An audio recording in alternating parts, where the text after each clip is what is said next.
ഈ അടുത്തിടെ നമ്മുടെ രാഹുൽ സുരേഷ് സിംഗപ്പൂരിലുണ്ടായിരുന്നു.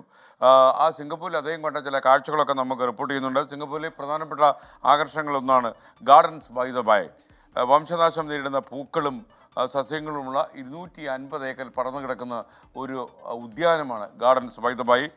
സിംഗപ്പൂരിൽ നിന്ന് രാഹുൽ സുരേഷിൻ്റെ റിപ്പോർട്ട്. തിരക്ക് പിടിച്ച സിംഗപ്പൂർ നഗരത്തിൽ ശരീരത്തിനും മനസ്സിനും കുളിർമയും സന്തോഷവും നൽകുന്ന കുറേയധികം ഇടങ്ങളുണ്ട്. അതിലൊന്നാണ് ഗാർഡൻസ് ബൈ ദ ബേ.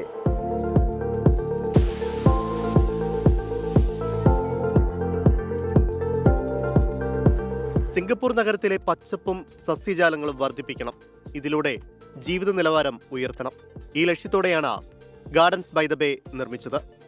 ഉദ്യാനം പൊതുജനങ്ങൾക്കായി തുറന്നു നൽകി 13 വർഷം കഴിയുമ്പോൾ ലക്ഷ്യം സാക്ഷാത്കരിച്ചിരിക്കുകയാണ്. എപ്പോഴും വളരെ വശ്യതയുള്ളതാണ്, മനോഹാരിതയുള്ളതാണ് പൂക്കൾ. പ്രകൃതിയും മനുഷ്യനും ഇണങ്ങിച്ചേർന്ന് ജീവിക്കുന്നതിൻ്റെ ദൈവത്തിൻ്റെ ഏറ്റവും വലിയ സൃഷ്ടിയുടെ ആ സൗന്ദര്യം ഇവിടെ പൂർണ്ണമായിട്ടും നമുക്ക് ഉൾക്കൊള്ളാൻ സാധിക്കുന്നുണ്ട്. എങ്ങനെ ഒരു വലിയ പ്ലാന്റിൻ്റെ ചുറ്റും ചെറിയ ചെറിയ പ്ലാന്റ്സ്, ലോട്ട് ഓഫ് ഫ്ലവേഴ്സ്, അപ്പോൾ അതൊക്കെ നല്ല ഭംഗിയുണ്ട്. അപ്പോൾ ഒരു സിസ്റ്റമാറ്റിക്കായിട്ട് വെൽ ഓർഗനൈസ്ഡ് ആയിട്ടാണ് ഈ സിസ്റ്റം പോകുന്നത്. ഇവിടുത്തെ മനുഷ്യരുടെ ഹാർഡ് വർക്കിങ് നമ്മൾ തീർച്ചയായിട്ടും എടുത്തു പറയേണ്ട ഒന്നാണ്. Bay central garden, bay east garden, bay south garden എന്നിവ ചേരുന്നതാണ് ഗാർഡൻസ് ബൈ ദി ബേ.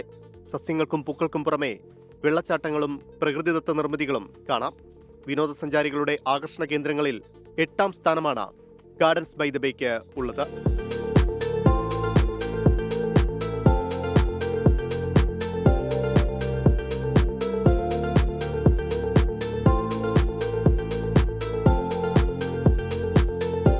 പൂക്കളുടെ ലോകമെന്നും കൊട്ടാരമെന്നും ഗാർഡൻസ് ബൈ ദ വേയെ പറയാം. ഇവിടെ നിന്ന് ലഭിക്കുന്ന പോസിറ്റീവ് എനർജിയും ഫ്രഷ്നെസ്സും അതിവിടെ വന്ന് നേരിട്ട് തന്നെ ആസ്വദിക്കേണ്ടതാണ്.